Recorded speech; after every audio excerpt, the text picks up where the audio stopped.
There's this feeling that creeps in when you're least expecting it. Maybe it's triggered by a song that you haven't heard in a while, or a photo buried deep in your camera roll, or even the smell of something familiar.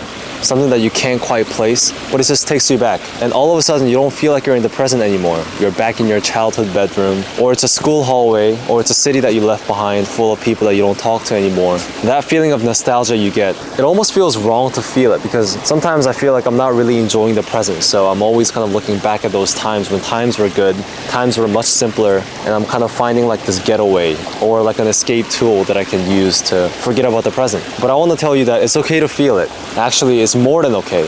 For the longest time, I thought nostalgia was kind of like this weakness that I had. Like, if I kept looking back, it really meant I wasn't moving forward. So, I was just kind of telling myself all the time, don't look back, what's done is done. Move on, you know what I mean? Don't be like that guy who peaked in high school and always comes back to these places. And we often kind of treat the past like it's a place that we shouldn't really return to, as if remembering something is the same as clinging, or as if emotion is something that really needs to be justified or explained. But the truth is, missing something doesn't really mean that you're stuck. It just means that you're human.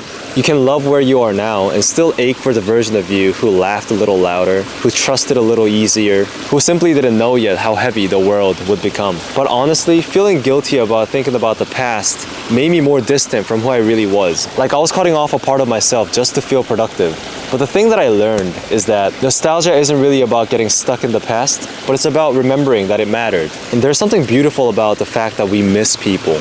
We miss places, we miss version of ourselves that only exist in our memories, and that aching feeling that we get whenever we see something familiar that happened in the past that no longer exists. It's just the proof that something real happened in the past. And that's a really beautiful thing, the fact that we can look back on some things and say, wow, that was a beautiful memory.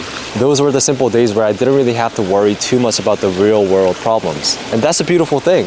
And to be honest with you, sometimes I miss the person I was before the world got so heavy, before I felt like I was all alone, before I had responsibilities, or before my friendships drifted, before life became this complex, fast-moving, and overwhelming thing.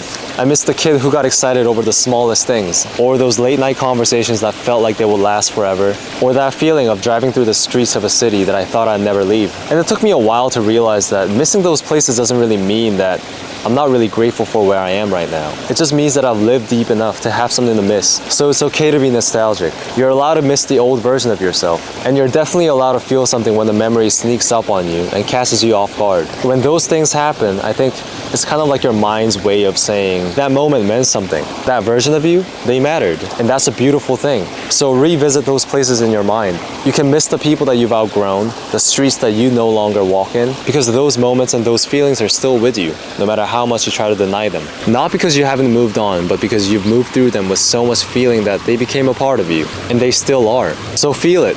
Let it wash over you. Let yourself smile, cry, or sit with it in silence. Because I feel like sometimes nostalgia is the bridge between who you were and who you're becoming. Everything is so meaningful and beautiful because they have endings. The endings that we don't even see at the time. The last day of school, the last time you walked a certain route, the last time you laughed with someone before life pulled you in different directions. And we don't always know that it's the last time when it's happening, which is why memories are so powerful.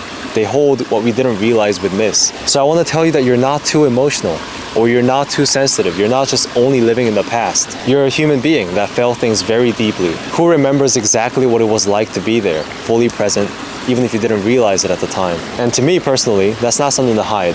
That's something to honor. That familiar ache in your heart when an old song plays, or you walk past the place that holds memories, or you find an old note from someone you haven't seen in years, don't push it away. Pause and feel it. Remember that feeling, what it was like to be there at the time, the thoughts that you had, the happiness or the sadness that you felt. Feel everything, because that was real. That was part of your story, and it's okay to miss it. Those are the things that remind us that we've lived, that even in the middle of our ordinary days, we were creating moments that we look back on. And we're doing that right now too. Someday, this moment will be a memory as well. So yeah, it's okay to be nostalgic. Thanks for tuning in again today. I really appreciate you guys, all the comments that you leave, the supports that I see. And yeah, I hope you guys are doing well wherever you are, and I'll see you guys next time. Peace.